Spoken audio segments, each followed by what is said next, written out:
Welcome to the City Club of Eugene's February 3rd, 2023 program. They're all grown up. How millennials are shaping the present and future of business, politics, and culture. This is the 17th program of our 2022-2023 programming year, and City Club comes to you live today from our meeting space at the 5th Street Market in the heart of downtown Eugene. My name is Karen Knutson, and I am City Club's president. Welcome to everyone here with us at City Club and listening. It is a pleasure to have you here today for this conversation. For almost 30 years, the City Club of Eugene has been delivering our mission to build community vision through open inquiry by coordinating weekly programs on topical, engaging community issues. The City Club of Eugene creates the space for civil discussions of civic issues, and we're among the most active and influential civic organizations in the state. Support for the City Club of Eugene is provided by our members and both business and in-kind sponsors. Our diamond sponsors are Kaiser Permanente, the University of Oregon, Peace Health, and Lane Community College.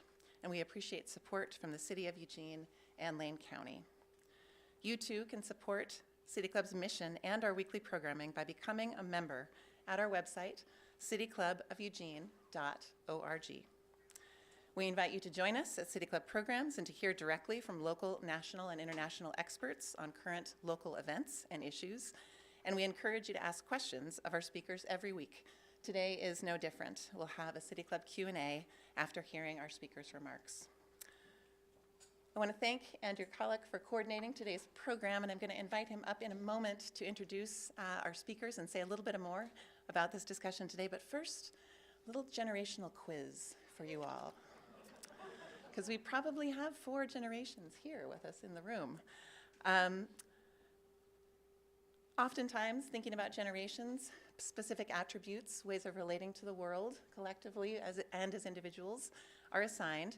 And I'd just like you to ask yourself, do you consider yourself to be an independent and well-educated individual?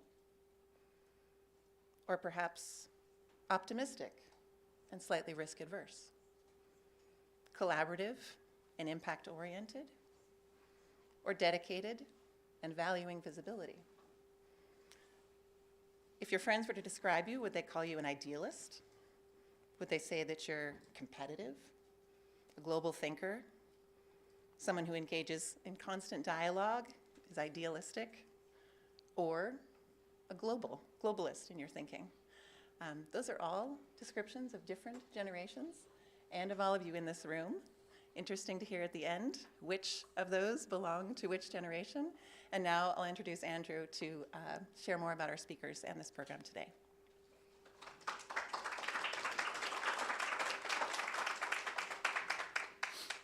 Well, it goes without saying that it's always inspiring to follow in the footsteps of your elders. So from a millennial to a Gen Xer, thank you, Karen. And I think we have more than 4 generations today, because one of my 3 favorite members of Generation Alpha, my daughter Selma, is joining us today. Give Selma a round of applause. Thank you. We're going to have a lot to learn from you and your contemporaries, Pumpkin, so keep working hard and holding our feet to the fire. But now, to our main event. I'm excited to have 3 amazing speakers, or 3 amazing members, I should say, of the greatest generation here to speak with us.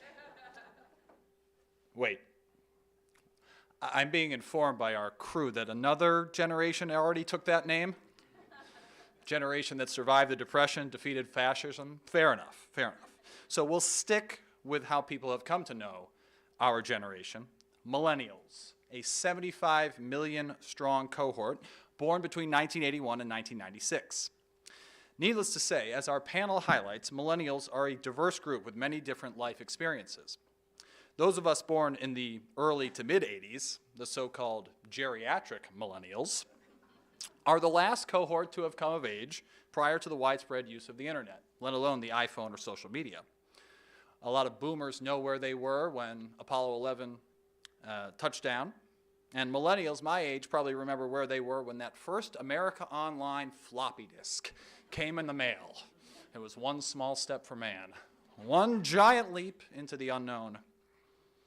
Now, we also remember the Pax Americana of the 1990s, a moment in time when it seemed like history might have ended, when the triumph of post-war liberal institutions and democratic capitalism seemed complete.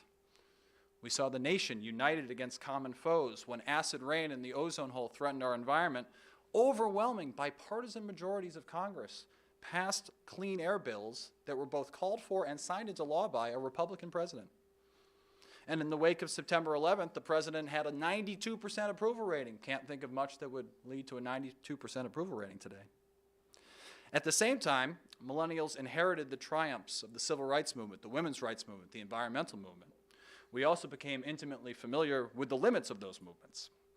And of course, for the younger millennials among us, many of them came of age during the global financial crisis and were just gaining ground in the labor market when the coronavirus pandemic struck. Now, our generation has and continues to have its share of doubters, like any generation does. A recent op-ed asked, and I quote, "Would today's millennials meet the same challenge as the D-Day generation if faced with a future war? Or have they been so coddled, pampered, indulged, and overprotected, and taught to hate what we stand for, that they would fail and let the world slide back into a dark age where freedom was only a remembrance?"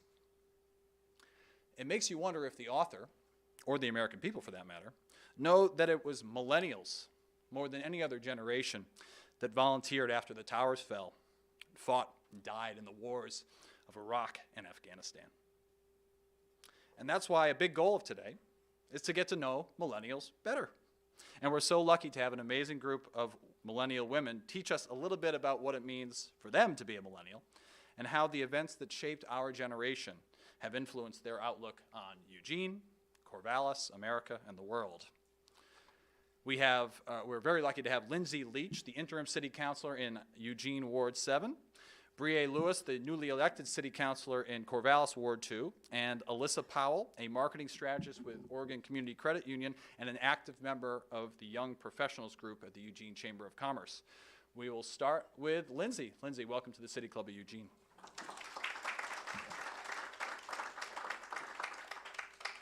Hello, thank you so much for having me today. Again, I'm Lindsay Leech. I'm the newly appointed City Council member in Eugene for Ward 7. I just got appointed in December, so this new role has been very exciting for me. I'm also the Executive Director of Well Mama, a small nonprofit here in Eugene that serves new and expectant parents in their emotional journey through and to parenthood. And so I was very excited and a little nervous to come and talk about my experience as a millennial. I've never been asked to talk about that before. But I think, you know, when I'm thinking about the way that I was raised and how that in so many different events in our lives kind of shaped me in my formative years. I was joking with Alyssa earlier about I was just started to tick off all of these different things. You know, I grew up in a very rural community to parents who were farmers, and it was a very working class life. And I'm a first generation college student, and I think that in so many ways is definitive of this experience that many of us had. And of course, I can't speak to every millennial's experience, but I can say that most of us were told that to get a college education was this moment that was so important. And to sign our names on this line for these loans, and that this was going to get us into a better life. Of course, that necessarily wasn't the case when we all graduated from college, or when I graduated in 2009 to a huge recession, and there was no jobs. And I was here in Eugene at that time, and I got a part-time job. I was really excited to get a part-time job at Albert Taylor for $10 an hour. And I thought, gosh, I sure can't pay my bills. I'm gonna go to get my master's degree. And that is gonna be what propels me into a better career, a better life, more education. So I went off, I got my master's degree in public administration. I came back to Eugene, and I got a job at Looking Glass for $12 an hour.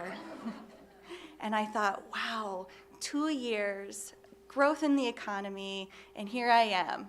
Of course, that education has done wonders for me. It was true. I did need that to propel myself into a good career. At the time, though, when I was just starting out as a new mom and, and getting acquainted with a community in Eugene, it didn't necessarily feel like that struggle and that hard work was quite worth it yet. But now I can look back and see that that was true. My education was what got me here. In terms of other big events that shaped us, of course, Andrew mentioned many of those. For me, I thought about 3 things that really came about right in that time that was so important, right around 10, 11, 12, 13 years old. I thought about Columbine. I remember sitting in my cafeteria at school when the news came out, and it was so frightening to suddenly think that our schools were no longer safe. I grew up in like I said, a rural community. We had guns everywhere. We were hunters, we were farmers, but never once in my mind did that translate to harm coming to me in the place that I thought was very safe. So it was a huge shock to our world. Had I known what I know now, I would have been even more devastated that it would dominate our hearts and our heads and our headlines for so many different experiences. The next thing, of course, is the internet. The internet came out, and of course it was a much different thing than it is now. It was kind of like the wild, wild west. You never know what you were going to get if you entered a chat room. I only did that one time, and I learned that maybe there are bad people out there. So that was, this world of the internet had the possibility of being so good, and in so many ways it was, but it also had the possibility of leading us into darker paths. Of course, Andrew mentioned 9/11. I remember, of course, like many of us, exactly where I was sitting when the news came out. And I was 13 years old in 8th grade, and the world just kind of came unglued in that moment. And for the rest of my high school career, it was, all politics and divisiveness and war. And then going into college, it was Obama, it was hope, and it was change, and it was excitement. And then, of course, like I said, then it was recession, and it was hard. But if I know anything about millennials, that all of those experiences that we had in all of our formative times, we've become adaptable, we're flexible, we change and we grow, and we know what it feels like to have to do extra. Because for many of us, one job's not just enough. We have to, I think we actually really created the side hustle. You have your main source of employment. You go out and you figure out how to really make it work for you and your family. And then mentioning family, we all kind of started having kids. We have all these young families entering the workplace, and then a global pandemic hits. And we're like, one more thing, we can do this too. But I have to say it's been very challenging to be able to work from home, to adapt to that level, to homeschool our kids, ensure that our kids are healthy and safe and doing well and getting their education. It was so much pressure, and many, many of us felt very isolated and alone in that struggle. And every day now I work with families with Well Mama that are still struggling and need that support in that community. So if I can say any message, it's to reach out to each other, to form connections, to help each other, because growing up in that beautiful rural community, we had that. We connected, we took care of one another, and we can have that again. So thank you.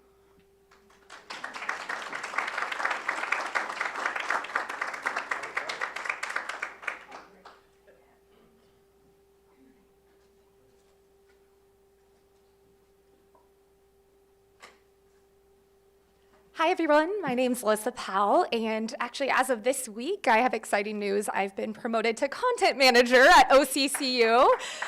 So even my bio is outdated as of a week, so thank you so much. I'm very excited to be here, and what I wanted to share is that when Andrew sent over the prompt that to be open-ended and really to allow us to take it, I decided to go with that, and I had every intention of memorizing it, but instead I'm reading it off my phone like a true millennial. So I wanted to throw that in there. But last night I really had an opportunity to sit and reflect and think about this, and both Lindsay and I connected on this. It's how do we even summarize a millennial experience in 5 to 8 minutes? I don't think any generation could actually tackle that, correct? It's a really hard thing. So I went down and I did what I do best. It's more stream of consciousness writing and thinking about it and reflecting, and I just kept writing. I couldn't even stop, but I had to. I got to a certain point. So I'm gonna open that door that even past this day here at City Club, I wanna connect with you. I wanna keep talking. I wanna keep opening up opportunities to come together, and to Lindsay's point, community. Community is everything, right? It's at the center of a lot of things we do. And it's something that we were missing, especially in the last couple of years, right? During the pandemic. We are working to rebuild that community, and here we are. Community, right? We're in this room, and this is just one step. And I know that City Club is always gonna have more attendance too as you're working to rebuild your programming. So I haven't even read off my phone. That was just me going. So here we go. What it means to be a millennial. It means believing Beanie Babies would pay for your college tuition, which, spoiler alert, did not. My collection is still stashed in a rubber tote at my mom's place. It means being a proud recipient of a trophy for simply participating. You get a trophy, and you get a trophy, and you get a trophy. It means markers and moments in time that made a profound impact on all of us at an individual, a global, and a local level. The list is long. Andrew's already touched on some. Lindsay's already touched on some. I thought of those too. I actually was having this experience, bringing them up, that fight or flight response, right? We feel that to this day. So some of those may come to mind, especially for you all, because you all experience those too at the same time. It means redefining the trajectory of the American dream, because life is anything but linear. It means chugging bottles of Fruitopia, inhaling packs of Dunkaroos, and causing energetic chaos after a few pixie sticks that you won at your school carnival. It means getting burnt out, picking yourself back up, getting burnt out, and picking yourself back up again. Then finally saying enough is enough. You're open and honest to admit you can't do it all. You're open, you're honest about that, and you put up your boundaries and you hold up to them. And to support others in the way they're leaning into their emotional and physical and mental health. We can't pour from an empty cup. It means showing up, and contrary to popular belief, giving a care. Case in point, think about the Eugene Area Young Professional Summit. We had over 600 people in this generation in rooms coming together. And it means when you show up, you enter the room, find out who is there, who's not present, and you ask why if they're not at the table. It's the behind the scenes, the hustle and the mundane, and all the parts that don't hit the news or our highlight reels. It's about identifying our values and making choices that align to them, not just falling into line with what's traditional or the status quo. It means talking about things that are hard with grace and tenacity. It bringing compassion and empathy to the things that people want to shy away from or run away from. It means opening up the space for conversations to make change, impact, solutions, and doing it together, not in silos. It means raising the next generation to be kind and compassionate. I have a 5-year-old daughter, and I'm doing just that, and I see it over here. It means always, always crying at the end of Toy Story 3 when Bonnie inherits Andy's toys. We grew up with that trilogy. It means you square danced in middle school for PE, had a strong aversion to the beep test, and you might recall the phrase, never eat soggy waffles to memorize north, east, south, and west. But it also means having the courage to unlearn. Maybe years of what was taught, because change is needed now, progress is pivotal, and awareness is key for not accepting things at face value. It's time to be a part of the collective change and believing what others have to say, whether it's your lived experience or not. It's discovering that the Berenstain Bears was actually spelled way differently than you remembered it to be. It's spending far too much time wondering if that dress was blue or white, and is it cake? It means growing up with the philosophical wisdom of Calvin and Hobbes. But above all, it means having a front row seat of what it's like to experience unbelievable joy and outrageous grief at the same exact time. And understanding that those things can coexist. And they have for many generations. We just happen to be the generation that had the luxury, or not, if whatever you decide, where the internet took off and AOL connected us to places we've never been and people we may never meet. We spent hours tending to our Neopets in our Sim cities, and we wrote openly on walls like Xanga, MySpace, Facebook, Tumblr, and the list just continues. And amongst all the social media craze, we still experience life going for hours at the park, no cell phone, and still having to call back home with 1-800-COLLECT. Being a millennial means being a person with lived experiences, put together piece by piece, like an incredible piece of art, just like you. Always at the ready to redefine what the generational label confines to us. And that's it.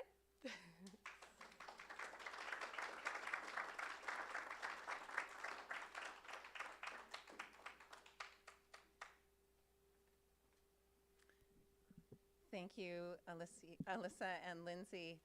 We'll begin our Q&A portion in just one moment for today's City Club of Eugene program.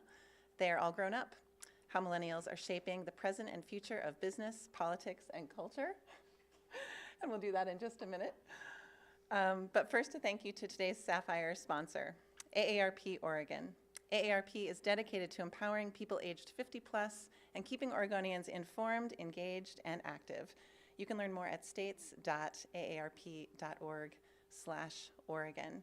And thank you to today's gold sponsors, Hummingbird Wholesale, Headshots Eugene, and also to our in-kind sponsors, KRVM 91.9 Radio, Pack Info and Simplified Computing LLC, and Dotson's Photography.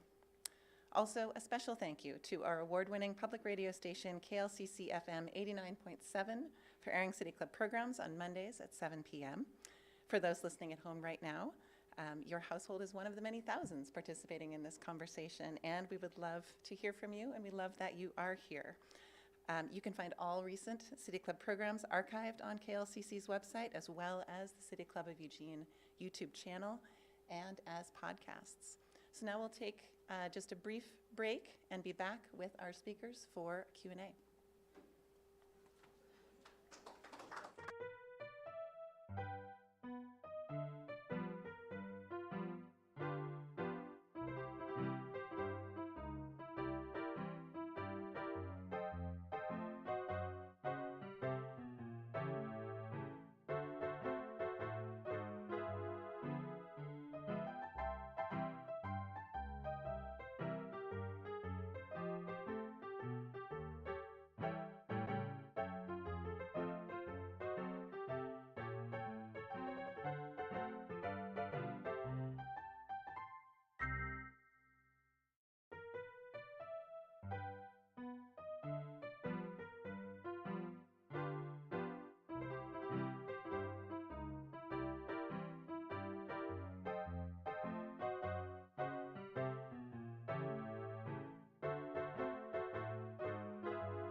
Welcome back to the City Club of Eugene. A reminder, if you have a question, you can hold it up in the room or come up to the mic. And for those of you watching online, feel free to submit via the chat. Alyssa, you mentioned something about redefining the American dream. And we've seen headlines about how millennials might be the first generation in modern America to not have the same standard of living as their parents. And that's often thought about as the typical American dream. Can you tell us a little bit more about what you mean by redefining it and how millennials are trying to do that? Perfect. Absolutely. That's a great kickoff question to think about because, you kind of think, right? You go to school, you get a job, you get the degree, you have the white picket fence, you get married, you just have those moments that we've learned about, we've seen in the media, we've experienced. Maybe our parents went through that. Maybe our folks that we knew or the families that we knew or the family friends we knew, that was very much what we saw visually. And this, when we think about social media, well, social media opened up seeing other folks that weren't in our communities and what they were doing and what they were experiencing. And for the first time, we were starting to pause and think about, maybe I don't have to go this path. Maybe that's not what I want. Maybe what I want is vastly different than what's being told, right? Maybe my objective of finding happiness is much different than someone that's sitting right next to me in my classroom. And I think that's really important to think about, and they have the opportunities to actually start doing that. But to your point, financial setbacks, the recession, we are being told to go to college and get a degree, and oh my goodness, when I graduated, the job market was very dismal, right? And suddenly we were having to figure that out. And some folks moved back in with their families because they couldn't afford it. And that's okay because they didn't have the job yet. But that wasn't a sense of failure. That was a different point on their path, not linear, right? That's not a definition or a determination of your success. And that pathway is very different. I think even if you think amongst your friends and who you know, their pathways are vastly different. Why do we have to compare? Why do we have to think that your dream is like my dream? We all have different dreams. So yeah. Do you want to speak to that too, Lindsay? Or do we have another question you want to go to next? Oh. Yeah, I'll just add to that. In 1975, you could pay for a year of college for about $1,500, and you could rent a nice, two-bedroom apartment in Portland for about $100 a month. We live in a vastly different economic reality today, and when we came up into our careers and into paying for college, we had a very, very different experience than our, parents' generation. And so I think when we heard, even after we were working our tails off every day, we heard we were entitled and we were lazy and that our participation trophies really caused us to have to move back in with our parents. And I don't think that that's the reality. I think we were faced with some extreme situations that we had to respond to.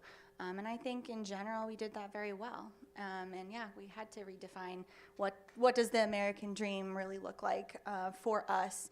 And we were told you should follow your dreams. You should go and do what you want to do. What does the perfect thing for you look like? And that wasn't always possible, but I think we were one of the first generations that didn't have this linear path necessarily in front of us. We could go travel the world, or we could, do this alternative life.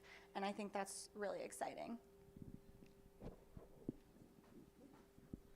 Hi, Brittany Quick-Warner, Eugene Chamber, fellow millennial. I've really appreciated this. A lot of oh yeah, that. So as millennials, we kind of came into the working age with this concept of work-life balance really sort of being a trend and I don't know, fad is not the right way to phrase it, but like a term that has been out there. And we faced a lot of pressure to pursue this illusion of work-life balance as we got into our careers. So I think this concept has evolved, and I wonder how you two feel about or can share about how you pursue balance. I'm probably not the right person to talk to. I work full-time, and I do the city council, and I have a family, so finding balance can be very hard for me at this moment. But really keeping, for me, it's about self-care, and self-care looks so different for everybody. Self-care can look like, baths and walks on the beach. For me, it's about doing everything that I can to take care of my community. And so even if that means long nights working or, putting my kids to bed and doing a couple more hours of research on land use codes, like that for me is part of the balance for me. Of course, we have to recognize what does burnout look like as well, and ensure that we're taking care of ourselves, but always, putting our family, our most important things first, and fitting in what does our dreams look like? What do we want? And it's okay if that looks like a vast variety of different things. So finding balance is a very personal thing that you have to kind of work at as well, but is important. What is work-life balance? I think that's the first important question, right? Because we can even get asked that, and that's going to look different for everyone depending on what your family situation is. What is your work? What is the career you're pursuing? And evaluating that even when you choose, this is my work-life balance, and actually kind of what I lean into is work-life integration, right? And I think we really were full force into leaning into that during the pandemic when we were working from home with our kiddos and we were experiencing things and emotional experiences that all at once, to the point where suddenly your colleagues and team members were also getting a full front view of what life was like in the background, not just who you are when you come to work, right? So that's work-life integration in that sense. But I still am constantly reevaluating that, right? Things happen in life, curveballs, case in point, health aspects, and I'm going through some of that myself, where it is more important than ever to lean into my health, that I've had to say no to a lot of things that was really hard, right? But I know that I'll get back to it. I know that I'll find another opportunity, but to me, that work-life integration, I also had to figure out what that meant in this case and point in time when a curveball came my way. That meant what people knew of me prior is going to shift and it's going to change, and how do we support that for one another? So my definition of work-life integration, and yours might be work-life balance, and how are we all supporting it with between each other, right?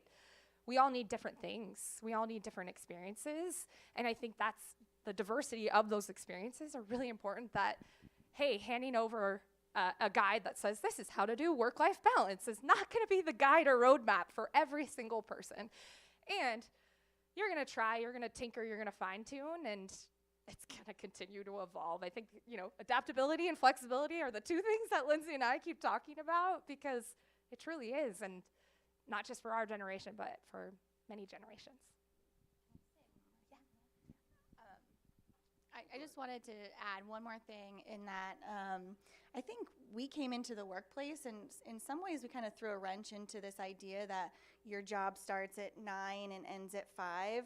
Technology really just allowed us to be constantly on, and so finding that balance of when can I turn it off, because a lot of people now expect you to be responding at 9 p.m. When that's not necessarily something that fits within your personal goals. It's okay to turn that off, but we've also used that to become more efficient at our jobs. If you can automate things and turn something that used to take forever into a smaller time frame, I think we coined the phrase, and work smarter, not harder. So I think, we can use these tools that we have, but achieving balance, it can be hard. So I'm giving it to somebody else. Joel Corin, City Club member. You may have noticed that there's some gray hair in the room. What advice would you give boomers to help you make things easier for millennials? I have to process that one a little bit. But what comes to mind at first blush is, let's talk, let's connect, let's get to know each other, because that's the other thing. Again, we're this generation who has had lots of different labels that really range in the spectrum, right? You've got go-getters, motivational, inspirational, and then you've got lazy, entitled, and all the things. You probably see the clickbait headlines. Sometimes those surveys are off of, I don't know, less than 1,000 people. So that's when you think of the 75 million population, that's really hard to say, oh, that doesn't resonate with me, right? So my advice would be find these opportunities like this to connect with one another, right? Folks in my neighborhood, I know throughout the pandemic, I got to know a lot of people because we walked our dogs, right? We safely were across the street walking our dogs, and I was craving that conversation and those conversations, right? With folks from all generations, all walks of life, getting to talk to each other and finding joy in that commonplace because we're walking our dogs. We love to walk our dogs together. And I know it can be really challenging because time is limited. We're involved in a lot of different things. But it's also up to us to find those spaces outside of our everyday, our connections, our networks. And where can we find that? Where's that common place? Where's that common ground? Where are those opportunities to sit at the table and to have those conversations? Because I think you'll find that each millennial has a different story to share with you. I mean, I didn't even touch on my background of where I'm from or where, what's my employment and all the things, but we might have a ton of connection points in that, and I'd love to get to know that, right? Because I grew up on the East Coast. Anyone from the East Coast? Yeah. Some things like Dunkin' Donuts and Rita's Italian Ice, they're part of my childhood. How about, frozen custard, and see, I'm telling you, there's lots of things. It's like, find that common point, and there you go. You meet each other where you are, and then you start to learn from each other even more and get to know each other.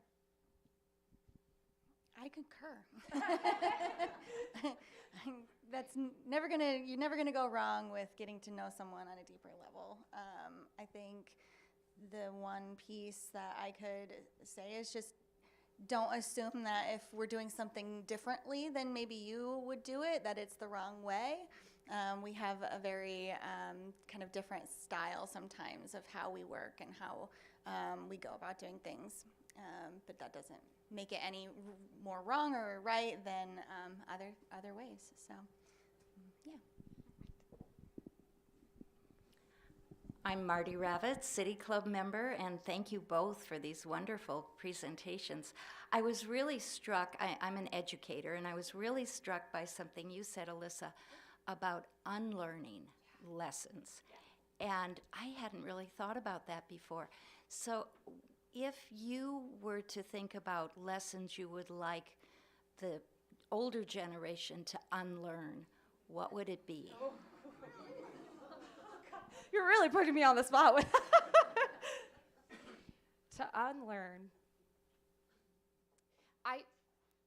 I hope this answer isn't just putting the reframing it, but I'm reframing it because I think oftentimes unlearning is the work of identifying what as an individual needs to unlearn by getting to know what's happening at hand in our communities or with politics, or also being very mindful that with social media, with technology, we are receiving very curated experiences. Maybe it's getting served things we want to keep hearing. And so unlearning might be knowing that, I continue to read about this one thing, and it's getting shown it to me again and again and again, but I think there's something else out there. There's other experiences or other stories or other points to this, right? But again, it takes that active work to find the space to get that other experience, that other perspective. And sometimes it's being adamant and spending the time to do that. And so I guess that's not a direct answer to your question of like, here's a bullet point list of things to unlearn, but knowing that it's not to anyone's fault where you grew up, what your communities were, what you learned in school with your curriculum. Those were where you were. That's where you were at. That's, maybe it wasn't even active or known that anything was different than that, right? This is my community. This is what I know. And suddenly, again, speaking to all those points, the internet, maybe pursuing your education, maybe visiting a new country or a new space or a new place, you start to realize, whoa, this is vastly different than what I've ever experienced in my entire life. Why? How can I learn more about this? And then that's the point of unlearning. And it's not necessarily always a negative, right? It's just learning new. And it's bringing that experience again, full circle of, yes, I learned this, and I can learn this, and they can be together at the same time. That was your question. Oh, that's right. Sorry.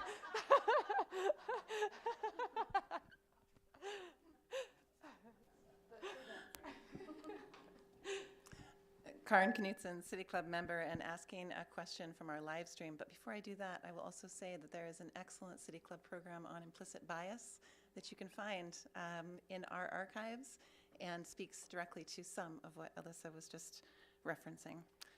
This question from our live stream from Diana, and I'm going to frame what she observed into a question. That she really appreciates the concern that you have for all humanity and that you're paying attention to who isn't being represented. You give me faith in the future. Can you talk a little bit about how you both maintain a sense of hope and optimism about the future, given what you've seen so far in your lives and what you see right now in community? Well, coming up into the city council, I did that because I wanted to see a better future, and I wanted to be represented by someone that looked like me, that represented me, and I didn't quite see that.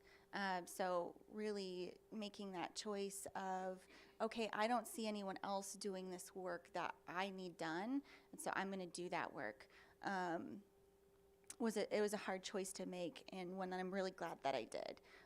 I think it's important to see ourselves being represented at all levels of government and community. And so, I think the optimism and the hope comes from a place where I think we've had to dig deep sometimes in our life and say, like, I still believe that we have it in all of us to do the right thing and to be better and to keep going. I believe deeply in the human spirit and how we can connect and we can have these beautiful relationships with one another. And I think that supersedes any of the negative things that come out of our society, and you have to believe that, or else you're just gonna give up. And we aren't a generation of giver-uppers. So yeah, if I can say to any of my peers to get involved and to keep going, and we can make the change and we can do it. When I think about hope for the future, the first thing that comes to mind is my daughter. She's 5, and the emotional intelligence that girl has is unlike anything else. And I think that emotional intelligence aspect, I actually just had a conversation about this, is that kind of came throughout the pandemic. We didn't have a chance to separate ourselves while we were experiencing some very hard things. We had some really hard conversations, and those conversations might not have happened. Oftentimes they come through our schools or the clubs or the volunteers they're working with. So that's my number one source of hope. Number 2, this younger generation, they're something else, and you should get to know them too, because even recently I had an opportunity to be a speaker presenter for the Leukemia and Lymphoma Society's Student Visionaries of the Year kickoff. These are students from high schools across the Portland area, and some of them from my high school, Tualatin High School, and I couldn't even keep up with the list of introducing these students because their bios of what they're involved in, what they're active with, how much they fundraised, $11,000 before the event even kicked off. I'm telling you, the way that people are mobilizing now because of technology, right, which is like the beneficial side, is unreal and it's unmatched. And I see those things, and why I'm so adamant about getting outside the spaces and places we know is because there are so many things not getting attribution. There are so many grassroots efforts, so many conversations. I even see it on Nextdoor in my neighborhood. If someone needs help, people are coming instantly. They're furnishing full-on houses. Our friend Meg just reached out to us the other day. She furnished a full-on house with one text message thread between our friends to help someone open the door and have stability for the first time in a while.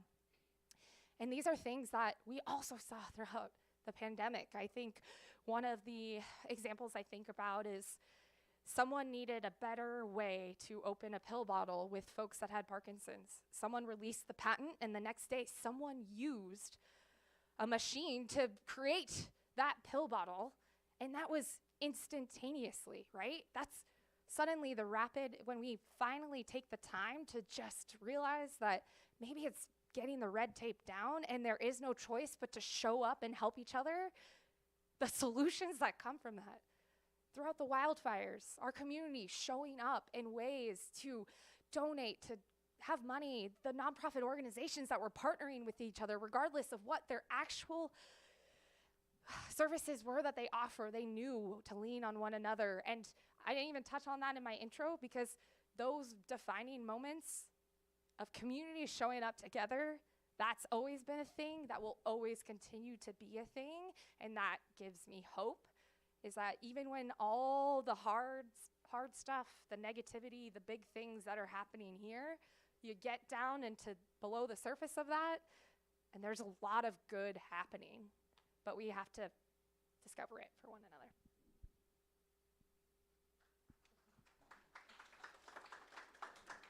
Andrew Calix, City Club.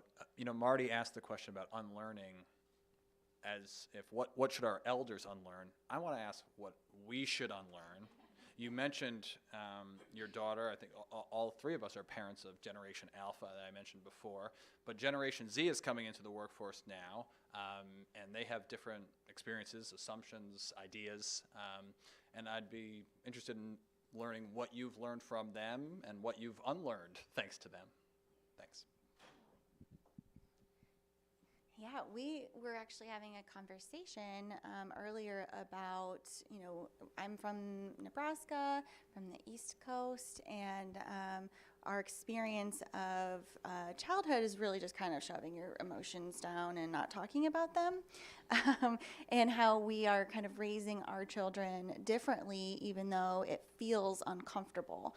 And so I think that growth often does feel very uncomfortable. And to embrace that feeling, knowing that you're helping a new generation to be able to access all of their emotions. So that's just one example.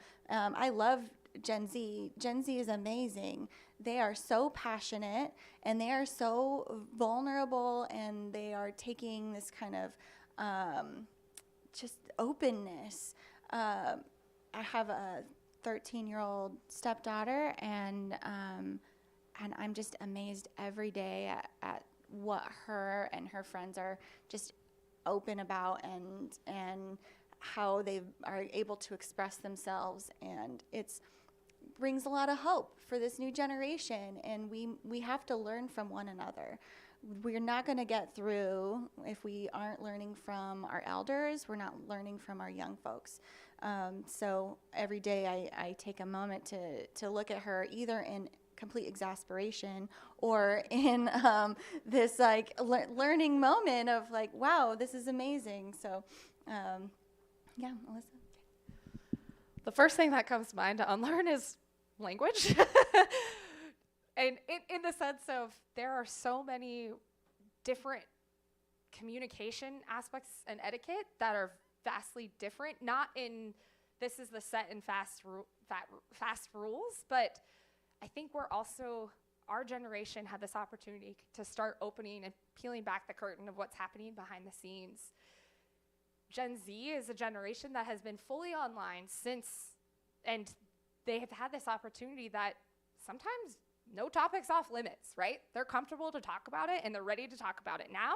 And how are you prepared for that, right? Sometimes it feels very jarring to come and sit at the table and be like, I'm feeling really anxious today. How do I get through this? And sometimes that's kind of the rate of speed of conversation. It's not the social penetration theory, right? Like, we're getting to know each other, we're peeling back the layers, and then we're gonna get to the middle. It's like, nope, we're getting to that right here, right now. And that's not to their fault. That's not a negative either. It's something that they've been comfortable with, and something that I'm even learning. And I will tell you some of the tools that because I don't have a ton of interaction with Gen Z in the workplace right now. Well, I taught a high school dance team class. I volunteer for organizations in the community to teach dance classes, to get to learn. I volunteer, and that's a different capacity of being an actual teacher, right? I volunteer, I become a part of a mentorship opportunity. And what's important to me is that I show up consistently in their life each week.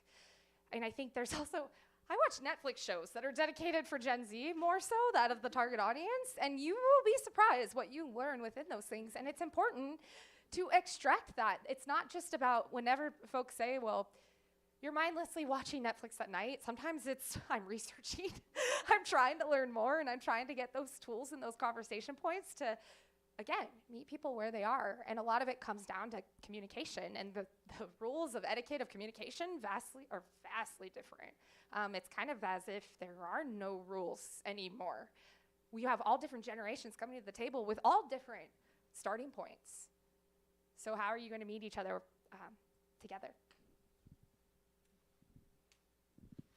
We have another question from the live stream, and it has to do with the complicated topic of social organization and political movements, something that both of you have referenced. And the question is this: millennials have seen the social and economic mainstreaming of movements for change. Social media has helped with that. Has this been good for visibility of those movements, or has it been bad because it allows hollower participation in those movements? You don't get the depth that you once did.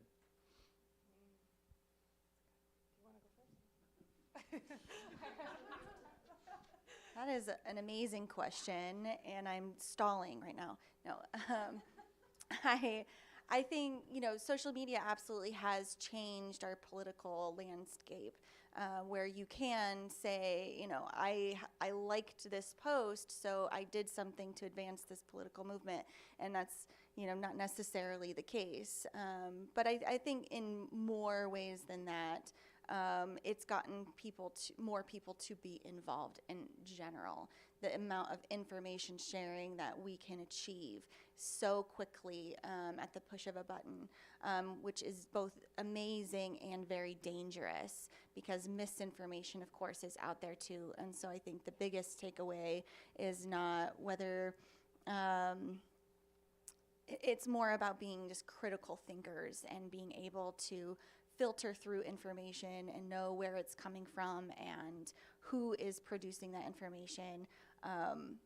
Even just in our education system, this is where we need to go, because we can have any amount of information at our fingertips. It's not about learning, it's about being able to be critical thinkers. And so, yes, I think participation in our political process is absolutely necessary and important, and social media is one way that we can achieve that, but we have to be kind of critical about that as well. That was a great answer. I feel like there's so many different approaches you could go to this question. When I think about, I feel like social media had the opportunity to really allow folks to mobilize and come together and see that there are a lot of people who care in these different aspects. I think it also depends on what particular moment we're speaking about, right? There's also something really important to think about is, because of the rate that things go viral, because of the rate that things are pushed out, because of the way things are amplified, do you know the origin source of where that came from? Because suddenly it becomes this trend of, well, everyone else is doing it, so I'm going to do it, and then all these things. And it's really important to pause and reflect on, is this or is this not, to really be critical, to your point. That's actually exactly what I was formulating in my head, is, are you fact-checking what's happening? Because it's also very easy to fabricate moments. When you think about media and television and film, you film something differently, it's a completely different story when you take it. Are you taking that at face value? Are you having conversations? But I think it's interesting because social, you see this awareness in one way, but what I referenced earlier is we don't know what's going on behind the scenes too, is that movement, that experience, what's going on, might have inspired conversations to finally happen, to form and make change, to educate, for people to finally have an opportunity to advocate that sometimes it's not just about the big moment that happened, it's about the ongoing work that needs to keep happening after that moment occurs. Are you going to join in? Are you going to sit it out? And I think, again, I could go so many different directions with this. That was a really fantastic question, but I'll leave it at that.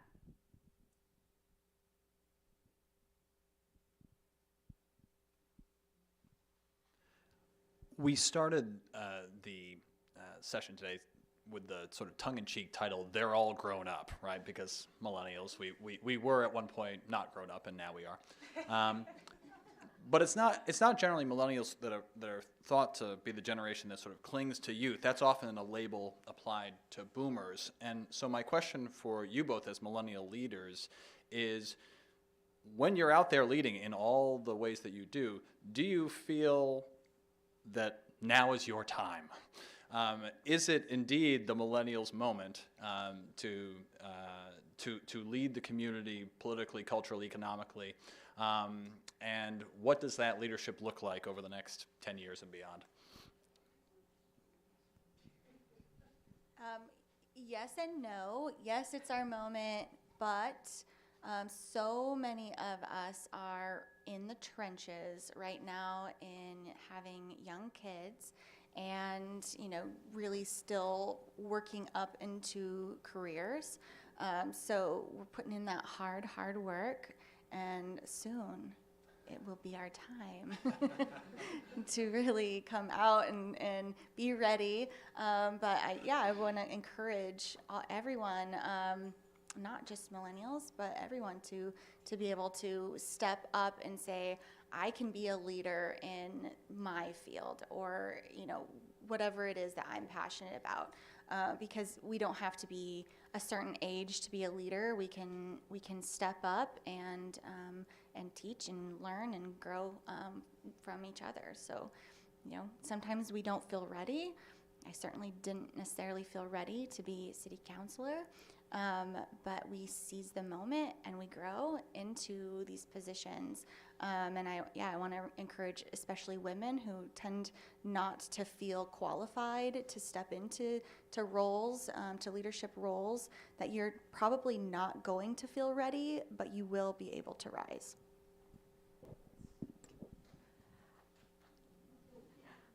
I don't know if there ever is a now moment. I think that it's always there, opportunity, and that's it, right? Now can happen at any given point in time, regardless if you're a millennial or not. And I think there's also this opportunity to say, yeah, we're in this space of, I should take it a step back, right? I don't view leadership as structure and titles, and I think you can be a leader in everything you do. And it starts early, right? It starts as early as going to school, and are you being kind and compassionate and helping kids on the playground, right? Leadership, right? And that is defined so differently amongst all of us. But if you're gonna wait for that title, well, then you miss out on the moment and the opportunity, and how are you stepping up to that? And I think a lot of people are starting to realize that maybe even this leadership title, I can still accomplish what I wanted to do without that title. I can still be and do and execute and all the things. But to Lindsay's point, I've got a 5-year-old too.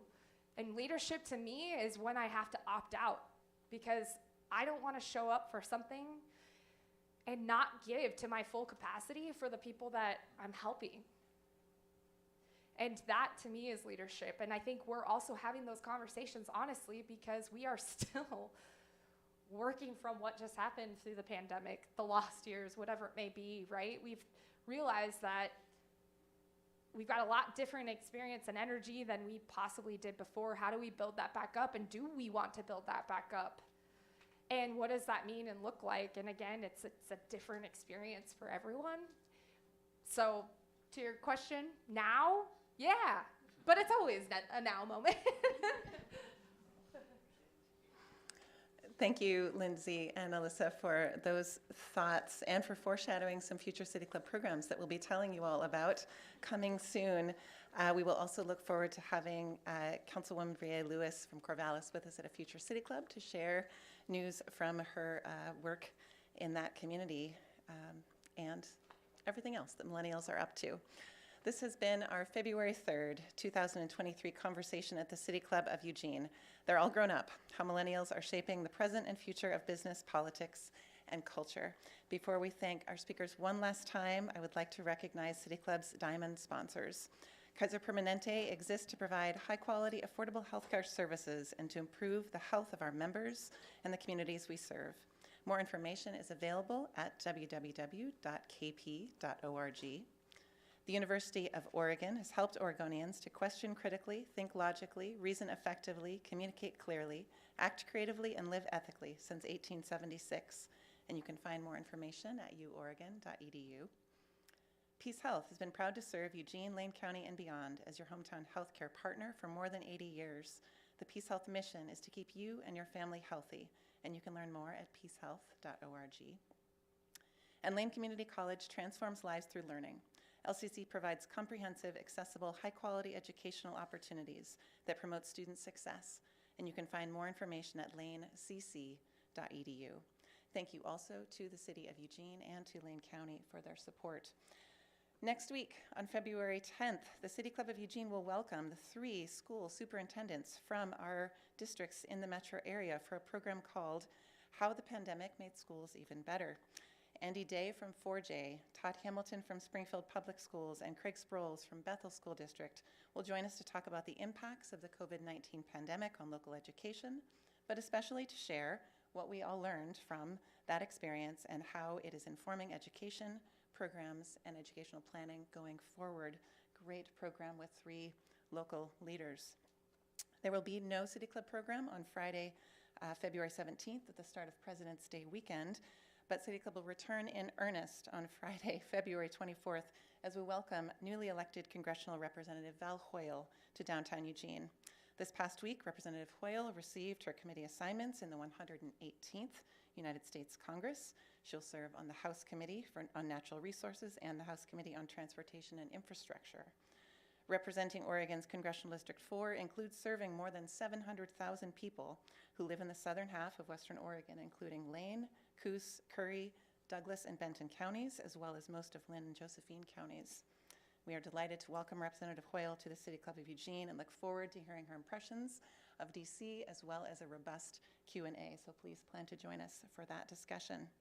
If you have a suggestion for a program, future City Club of Eugene, please visit our website, cityclubofeugene.org, and let us know what you're thinking about. We welcome everyone to join this conversation and would love to hear from you. You can also email us at info@cityclubofeugene.org. Thank you again to our speakers today, Lindsay Leech and Alyssa Powell. It's been a delight to have you at City Club.